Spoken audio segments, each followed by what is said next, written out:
Welcome to botany knowledge and अस्सलाम वालेकुम। आज की वीडियो में हम पढ़ेंगे acid rain, types of acid rain, causes of acid rain, effects of acid rain and reclamation method. तो सबसे पहले देखते हैं what is acid rain. Acid rain is a rain or any other form of precipitation that is usually acidic, यानी कि ये acidic nature की होगी। इसमें हाइड्रोजन आयन की कंसंट्रेशन जो होगी वो नॉर्मल से ज़्यादा होगी। एसिडिक रेन का जो पीएच लेवल होता है वो ज़्यादातर ड्रिंकिंग वाटर से कम होती है, क्योंकि उसके अंदर हाइड्रोजन आयंस की कंसंट्रेशन ज़्यादा होती है और उसकी पीएच जो है वो वेरी करती है बिटवीन 4 to 6। जो नॉर्मल पानी होता है ना बारिश का, वो भी तकरीबन हल्का एसिडिक ही होता है, क्योंकि हमारे हवा में मौजूद गैसेस मौजूद हैं, हमें पता है, जिसमें कार्बन डाइऑक्साइड जो है वो हम जब ब्रीथिंग कर रहे होते हैं इंसान या एनिमल्स, तो वो भी ब्रीथिंग के दौरान कार्बन डाइऑक्साइड खारिज करते हैं। तो वो कार्बन डाइऑक्साइड जब पानी के साथ मिलती है तो उसके रिएक्शन के नतीजे में कार्बोनिक एसिड बनता है। तो जो ऐसी एसिड रेन बनती है उसकी जो पीएच होती है वो नॉर्मली 5.6 होती है। कार्बन डाइऑक्साइड के अलावा सल्फ़र ऑक्साइड्स और नाइट्रोजन ऑक्साइड जो हैं वो भी एज अ पोल्यूटेंट एक्ट करते हैं और वो भी एसिड रेन काज करते हैं। इसी तरह बिल्कुल सल्फ़र डाइऑक्साइड और नाइट्रोजन डाइऑक्साइड जो हैं ये भी एसिड रेन की काज हैं। जब वाटर जो है वो सल्फ़र डाइऑक्साइड के साथ रिएक्ट करता है तो उसके नतीजे में सल्फ्यूरिक एसिड बनता है, जो कि बहुत ज़्यादा एसिडिक इन नेचर होता है। ठीक उसी तरह नाइट्रोजन डाइऑक्साइड जब वाटर के साथ रिएक्ट करता है तो वो नाइट्रिक एसिड बनाता है। तो इससे हमें पता चला कि नाइट्रोजन डाइऑक्साइड, सल्फ़र डाइऑक्साइड और इसी तरह कुछ हद तक कार्बन डाइऑक्साइड जो हैं ये सारे के सारे सोर्स हैं एसिड रेन के। इसके साथ साथ जो एसिड रेन है वो कम्बिनेशन हो सकता है सल्फ्यूरिक एसिड का, नाइट्रिक एसिड का और उसके साथ साथ हाइड्रोक्लोरिक एसिड का। इंडस्ट्रियल रेवोल्यूशन जो है इसकी वजह से भी बहुत ज़्यादा इमिशन जो है वो बढ़ गई है कार्बन डाइऑक्साइड, नाइट्रोजन ऑक्साइड या सल्फ़र डाइऑक्साइड की, जिसकी वजह से एसिड रेन का फिनोमिना जो है वो भी डे बाय डे इंक्रीज़ होता जा रहा है। कि जितने भी कारखाने वगैरह हैं उनके अंदर बर्निंग होती है कोल की, तो जब उस कोल की बर्निंग हो रही होती है तो उसके नतीजे में ऑक्साइड्स पैदा हो रहे होते हैं, नाइट्रोजन्स के भी और सल्फ़र के भी। कार्बन डाइऑक्साइड की इमिशन भी होती है। ये सब इनमें से जब कोई भी जाके वाटर के साथ रिएक्ट करता है तो उसके नतीजे में एसिड रेन बनती है। 1852 में रॉबर्ट अंगस स्मिथ जो एक साइंटिस्ट थे, उन्होंने ऑब्जर्व किया था कि एटमॉस्फेरिक पोल्यूटेंट्स जो होते हैं उनका कहीं ना कहीं एसिड रेन के साथ लिंक है, और ये सब कुछ उन्होंने मैनचेस्टर में इंग्लैंड के अंदर ऑब्जर्व किया। और इसी तरह टर्म जो एसिड रेन थी ये स्मिथ ने 1972 में डिस्कवर की थी। एसिड रेन की जो प्रॉब्लम है वो ना सिर्फ इंडस्ट्रियल ग्रोथ और साथ साथ पॉपुलेशन के बढ़ने से इंक्रीज़ हो रही है, बल्कि ये वाइड स्प्रेड हो चुकी है। मींस कि ये बहुत सारी वजूहात की वजह से हो रही है। नेक्स्ट हम देखते हैं कि कौन से केमिकल रिएक्शंस हो रहे होते हैं जबकि एसिड रेन बनती है, जिनके नतीजे में इसमें सबसे पहले फॉर्मेशन ऑफ सल्फ्यूरिक एसिड को देखते हैं। जब सल्फर और ऑक्सीजन एक दूसरे के साथ रिएक्ट करते हैं तो उसके नतीजे में सल्फर डाइऑक्साइड बनता है, और ये सल्फर डाइऑक्साइड जो है ये हवा में खारिज हो जाता है। जब ये सल्फर डाइऑक्साइड वाटर के साथ रिएक्ट करते हैं हवा में तो उसके नतीजे में सल्फ्यूरिक एसिड बनता है। इसी तरह हम नाइट्रिक एसिड की फॉर्मेशन देखें। जब नाइट्रोजन मोनोऑक्साइड ओजोन के साथ रिएक्ट करती है तो वो नाइट्रोजन डाइऑक्साइड और साथ में एक ऑक्सीजन का मॉलिक्यूल बनाती है। नाइट्रोजन डाइऑक्साइड दोबारा से ओजोन के मॉलिक्यूल के साथ रिएक्ट करती है, नाइट्रोजन ट्राइऑक्साइड बनता है, साथ एक ऑक्सीजन खारिज होती है। इसी तरह जब ये नाइट्रोजन ट्राइऑक्साइड जब दोबारा से नाइट्रोजन डाइऑक्साइड के साथ रिएक्ट करता है तो इस रिएक्शन के नतीजे में डाई नाइट्रोजन पेंटाऑक्साइड बनती है। फिर जब ये डाई नाइट्रोजन पेंटाऑक्साइड वाटर के साथ रिएक्ट करती है तो उसके नतीजे में 2 मॉलिक्यूल नाइट्रिक एसिड के बनते हैं। इस इमेज में इजीली देखा जा सकता है कि सल्फर के डाइऑक्साइड और नाइट्रोजन के डाइऑक्साइड जो है वो खारिज हो रहे हैं कारखानों से। फिर ये ऑक्साइड्स जो हैं वो वाटर वेपर्स के साथ रिएक्ट करते हैं एटमॉस्फेयर में और उसके नतीजे में सल्फ्यूरिक एसिड और नाइट्रिक एसिड बनाते हैं। और फिर यही सल्फ्यूरिक एसिड और नाइट्रिक एसिड जो है वो बारिश के साथ, बारिश के पानी के साथ नीचे ज़मीन पे आ जाते हैं। और इस तरह की जो बारिश होती है जिसके अंदर सल्फ्यूरिक एसिड और नाइट्रिक एसिड मिक्सड होता है तो उसको हम नाम देते हैं एसिडिक रेन का। इसके बाद हम बात करते हैं types of acid rain. Acid rain की बेसिकली 2 टाइप्स होती हैं, जिनमें से एक होती है वेट डेपोजिशन और दूसरी होती है ड्राई डेपोजिशन। ऐसे एसिडिक केमिकल जैसा कि नाइट्रोजन डाइऑक्साइड या सल्फ़र डाइऑक्साइड हैं, जब वो ऐसी जगह पे पहुंच जाएं हवा में जहां पर नमी ज़्यादा हो, मींस के वेपर्स के फॉर्म में ज़्यादा पानी मौजूद हो, तो वहां पर जो ये रिएक्ट करेंगे आपस में और इसके नतीजे में जो प्रेसिपिटेशन रिटर्न ग्राउंड पे आएगी वो वेट डेपोजिशन होगी। जब ये एसिडिक वाटर ज़मीन के ऊपर गिरेगा और ज़मीन के ऊपर मूव करता हुआ किसी दूसरी जगह पर जाएगा तो ये इसके साथ साथ ना सिर्फ रास्ते में आने वाली जगह ज़मीन के अंदर न्यूट्रिएंट्स को डिस्टर्ब करेगा, बल्कि इसके साथ साथ अपने रास्ते में आने वाले जितने भी प्लांट्स और एनिमल होंगे उनको भी डिस्ट्रॉय करेगा। अगर हम दूसरी टाइप की बात करें जो कि ड्राई डेपोजिशन होती है, तो ड्राई डेपोजिशन ऐसे एरिया में बनती है जहाँ पर मौसम जो हो वो खुश्क हो, मीन्स के वाटर वेपर्स की कमी हो। तो वहाँ पर ये एसिड्स जो हैं ये स्मोक और डस्ट पार्टिकल्स के साथ रिएक्ट करते हैं और वापस ग्राउंड पर आ जाते हैं। इस तरह की जो डेपोजिशन होती है उसे ज़्यादातर हम ड्राई डेपोजिशन का नाम देते हैं। हमारे माहौल में जो एसिडिटी है उसमें हाफ एसिडिटी जो है वो ड्राई डेपोजिशन की फॉर्म में होती है और जो बाकी की हाफ है वो वेट डेपोजिशन की फॉर्म में होती है।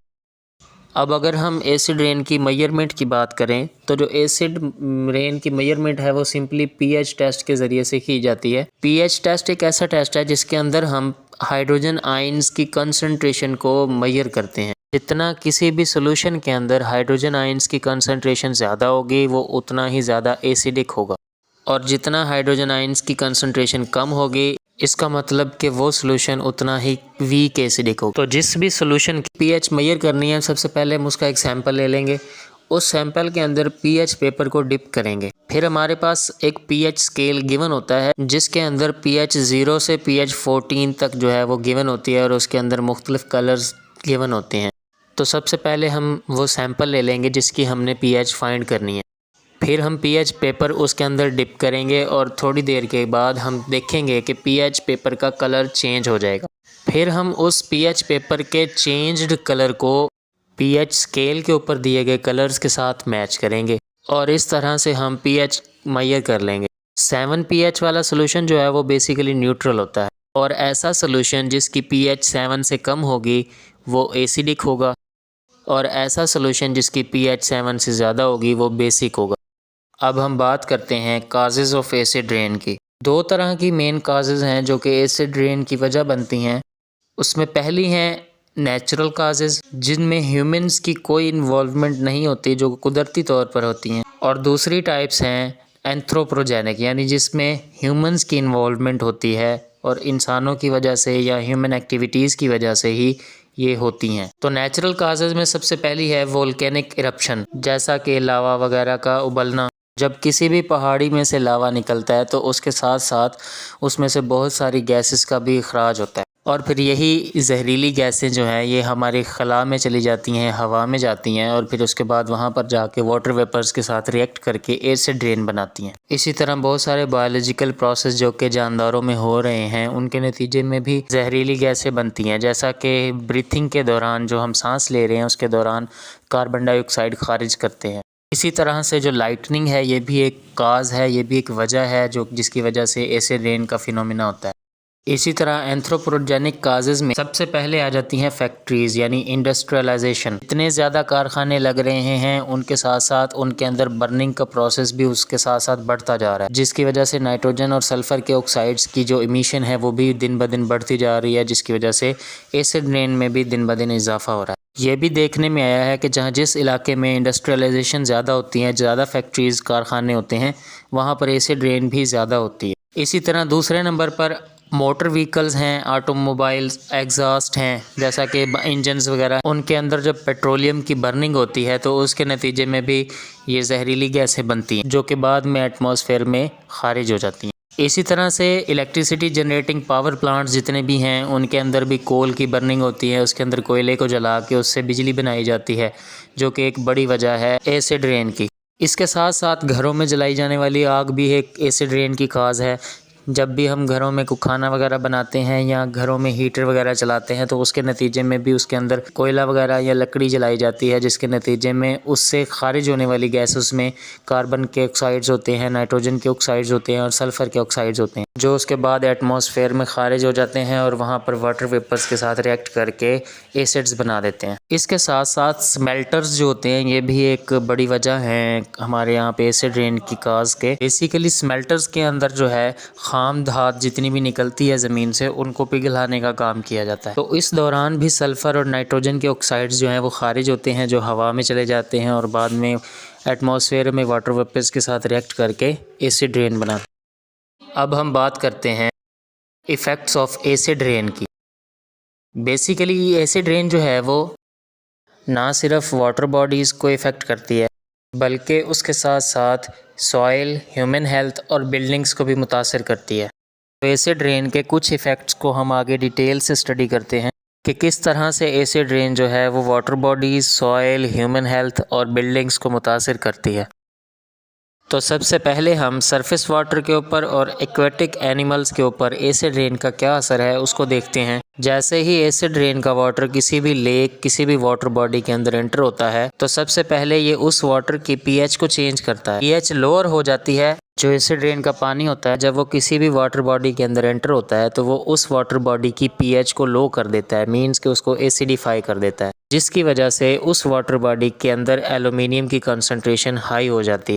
और एल्यूमिनियम की कंसंट्रेशन बढ़ने की वजह से फ़िशेस वगैरह के जो गिल्स हैं वो क्लॉग हो जाते हैं, मींस लॉक हो जाते हैं, जिसकी वजह से फ़िशेस वगैरह जो हैं वो रिस्पायर नहीं कर पाती और उनकी डेथ हो जाती है सफोकेशन की वजह से। और पीएच का लोअर होना ना सिर्फ एनिमल्स को मुतासिर करता है बल्कि एक्वेटिक प्लांट्स जितने भी हैं उनको भी बहुत हद तक मुतासिर करता है, जिसकी वजह से तमाम तर एक्वेटिक इकोसिस्टम जो है वो डिस्टर्ब हो जाता है और एक्वेटिक इकोसिस्टम की बायोडाइवर्सिटी जो है वो रिड्यूस हो जाती है। बायोडाइवर्सिटी किसी भी इकोसिस्टम के अंदर मुख्तलिफ स्पीशीज़ की वैरायटी को कहा जाता है। इसी तरह इकोसिस्टम के अंदर मुख्तलिफ स्पीशीज़ के अंदर एक बैलेंस होता है। जब किसी एक स्पीशी की डाइवर्सिटी में कमी आती है तो जो उसके ऊपर डिपेंड करने वाली दूसरी स्पीशी होती है वो भी कहीं ना कहीं किसी न किसी हद तक उससे मुतासिर होती है और इस तरह से एसिड रेन की वजह से पूरे का पूरा एक्वेटिक इकोसिस्टम डिस्टर्ब हो जाता है। अब हम देखते हैं एसिड रेन का सॉइल के ऊपर इफ़ेक्ट। एसिड रेन जो है वो किसी भी सॉइल की केमिस्ट्री को और उसकी बायोलॉजी को डिस्टर्ब करती है। सॉइल केमिस्ट्री से मुराद उसके अंदर मौजूद न्यूट्रिएंट्स और सॉइल बायोलॉजी से मुराद उसके अंदर मौजूद ऑर्गेनिजम्स हैं, जैसा कि माइक्रो ऑर्गेनिज्म लाइक बैक्टीरिया वगैरह। माइक्रोब्स जो होते हैं वो लो पीएच पर सर्वाइव नहीं कर सकते, जिसकी वजह से उनकी डेथ हो जाती है और जब उनकी डेथ होती है तो उसकी वजह से सॉइल की फर्टिलिटी रिड्यूस होती है। बिल्कुल इसी तरह जब एसिडिक वाटर जो है वो सॉइल सरफेस के ऊपर से गुजरता है तो वो सॉइल के अंदर मौजूद मुख्तलिफ न्यूट्रिएंट्स को अपने साथ बहा कर ले जाता है, जिसकी वजह से न्यूट्रिशन डिप्लीशन होती है और सॉइल की फर्टिलिटी भी रिड्यूस होती है और सॉइल की अपर लेयर जो है उसके अंदर जितनी भी वेजिटेशन होती है वो सारी की सारी डिस्ट्रॉय हो जाती है। जब सॉइल एसिड रेन की वजह से टॉक्सीफाई होती है तो वो डायरेक्ट इफ़ेक्ट करती है प्लांट की ग्रोथ को और प्लांट ग्रोथ जो है वो रिड्यूस हो जाती है। सॉइल न्यूट्रिएंट्स जो है वो सॉइल की अपर लेयर से वाश आउट हो जाते हैं एसिड रेन के साथ, जिसकी वजह से प्लांट की स्टंटेड ग्रोथ होती है। इसी तरह एसिड रेन जो है वो स्टोमेटा के पोर्स को भी ब्लॉक कर देती है, जिसकी वजह से प्लांट जो है वो प्रॉपरली रिस्पायर नहीं कर पाता और प्लांट की डेथ हो जाती है। इसी तरह एसिड रेन जो है वो प्लांट के अंदर फोटोसिंथेसिस के होने वाले प्रोसेस को भी इफ़ेक्ट करती है और कहीं ना कहीं किसी न किसी हद तक इलेक्ट्रॉन ट्रांसपोर्ट सिस्टम को भी इफ़ेक्ट करती है। इसी तरह एसिड रेन जो है वो प्लांट की क्लोरोफिल को भी डिग्रेड कर देती है और प्लांट क्लोरोफिल जो है वो मेन साइट होती है फोटोसिंथेसिस के लिए प्लांट के अंदर, और क्लोरोफिल की डिग्रेडेशन की वजह से प्लांट जो है वो फोटोसिंथेसिस नहीं कर पाता और फूड डेफिशिएंसीज की वजह से प्लांट की डेथ हो जाती है। अब हम देखते हैं कि एसिड रेन के ह्यूमन हेल्थ के ऊपर क्या इफ़ेक्ट्स हैं। एरोसोल कहते हैं गैस के अंदर सॉलिड या लिक्विड के सस्पेंडेड पार्टिकल्स को। तो सल्फ्यूरिक एसिड के जो सस्पेंडेड पार्टिकल्स होते हैं सॉलिड फॉर्म में या लिक्विड फॉर्म में, तो वो सस्पेंडेड पार्टिकल्स जब रिस्पायरेटरी ट्रैक का हिस्सा बनते हैं तो वो रिस्पायरेटरी डिजीज़ काज करते हैं ह्यूमंस में। इसी तरह एसिडिफिकेशन जो है वो ह्यूमन के नर्वस सिस्टम, रिस्पायरेटरी सिस्टम और डाइजेस्टिव सिस्टम को भी तबाह करते हैं। तो अब हम देखते हैं कि एसिड रेन का बिल्डिंग्स के ऊपर क्या इफ़ेक्ट है। एसिड रेन ना सिर्फ पौधों और प्लांट्स को इफ़ेक्ट करती है बल्कि इसके साथ साथ हिस्टोरिकल बिल्डिंग्स को भी काफ़ी मुतासिर करती है, जैसा कि मार्बल, स्लेट और लाइमस्टोन वगैरह। एसिड रेन के अंदर मौजूद सल्फ्यूरिक एसिड जो है वो लाइमस्टोन के साथ रिएक्ट करता है, उसके नतीजे में कैल्शियम सल्फेट, वाटर और कार्बन डाइऑक्साइड खारिज हो जाती है और इस तरह से लाइमस्टोन जो है वो डिग्रेड हो जाता है और इसी प्रोसेस को स्टोन कैंसर भी कहा जाता है। स्टोन कैंसर की मिसालें हम इटली और ग्रीस के अंदर देख सकते हैं, जहां पर बहुत सारे स्टोन के बने हुए स्टैचूज जो हैं वो डिग्रेड हो चुके हैं जस्ट एसिड रेन की वजह से। इसी तरह ताजमहल जो इंडिया के शहर आगरा में मौजूद है वो भी मथुरा रिफाइनरी से खारिज होने वाले एसिडिक फ्यूम्स से मुतासिर हो रहा है। ताजमहल मथुरा ऑयल रिफाइनरी से 40 किलोमीटर के फासले पर मौजूद है और इस रिफाइनरी से खारिज होने वाले एसिडिक फ्यूम्स जो हैं वो दिन ब दिन इस ताजमहल की लाइमस्टोन को डिग्रेड कर रहे हैं। और ये ऑयल रिफाइनरी हर रोज़ 25 से 30 टन सल्फ़र डाइऑक्साइड खारिज कर रही है, जो एसिड रेन की एक बड़ी वजह है। अब हम बात करते हैं रिक्लेमेशन मेथड्स की, जिसमें हम ये देखेंगे कि हम किस तरह से एसिड रेन को कंट्रोल कर सकते हैं। ये कुछ स्टेप्स हैं जिनको अगर हम फॉलो कर लें तो हम एसिड रेन को कंट्रोल कर सकते हैं। क्लीन कंबंशन टेक्नोलॉजीज़ के ज़रिए से कर सकते हैं, यानी कि इस तरह के बर्निंग प्रोसेस इस्तेमाल करें जिसमें कम से कम सल्फ़र और नाइट्रोजन के ऑक्साइड्स पैदा हों। By using pollution control equipments, coal को नेचुरल गैस से रिप्लेस करके कर सकते हैं कंट्रोल, क्योंकि बर्निंग ऑफ कोल के नतीजे में सल्फ़र के डाइऑक्साइड पैदा होते हैं जो कि एसिड रेन की काज है। अगर हम कोल को नेचुरल गैस से रिप्लेस कर दें या दूसरी रीन्यूएबल रिसोर्सेज के साथ रिप्लेस करके, यानी कि कोयले की जगह पर नेचुरल गैस इस्तेमाल करें, तो हम एसिड रेन को कंट्रोल कर सकते हैं, क्योंकि बर्निंग ऑफ कोल के नतीजे में सल्फ़र डाइऑक्साइड पैदा होते हैं जो कि एसिड रेन की बड़ी वजह है। इसी तरह ऐसी लेक्स जिनके अंदर एसिडिक वाटर जो है वो ऐड हो चुका है, उसको लाइमिंग के ज़रिए हम कंट्रोल कर सकते हैं, जो कि आगे एक तस्वीर में दिखाया गया है। इसी तरह ब्यूटिमिनस कोल को इस्तेमाल करके सल्फ़र ऑक्साइड्स को कंट्रोल किया जा सकता है, क्योंकि इसके अंदर सल्फ़र कम मिकदार में मौजूद होता है। इसी तरह ऐसी लेक्स जिनके अंदर एसिडिक वाटर जो है वो ऐड हो चुका है, उनके अंदर लाइम या कैल्शियम हाइड्रोक्साइड जो कि एक बेस है, इसको ऐड करके उन लेक्स को रिकवर किया जा सकता है। इसी तरह ऐसे एनर्जी सोर्सेज को इस्तेमाल करें जिनसे सल्फ़र और नाइट्रोजन के ऑक्साइड्स पैदा ना हों। इस तरह एसिड रेन को कंट्रोल किया जा सकता है, जैसा कि बर्निंग ऑफ कोल की बजाय हम सोलर सिस्टम्स को इस्तेमाल करें इलेक्ट्रिसिटी जनरेट करने के लिए। इस पूरी डायग्राम के अंदर डिटेल से एसिड रेन के फिनोमिने को समझाया गया है। इसमें देखा जा सकता है कि कारखानों से और इसके साथ साथ ट्रांसपोर्ट से सल्फ़र और नाइट्रोजन ऑक्साइड्स पैदा हो रहे हैं जो कि एटमॉस्फेयर का हिस्सा बन रहे हैं। फिर उसके बाद नाइट्रोजन और सल्फ़र के ऑक्साइड्स जो हैं वो खला में मौजूद वाटर वेपर्स के साथ रिएक्ट करते हैं और उसके नतीजे में नाइट्रिक एसिड और साथ सल्फ्यूरिक एसिड बनता है, और फिर ये वाटर कंडेंस होने के बाद ड्रॉपलेट्स की फॉर्म में ज़मीन पर आ जाता है।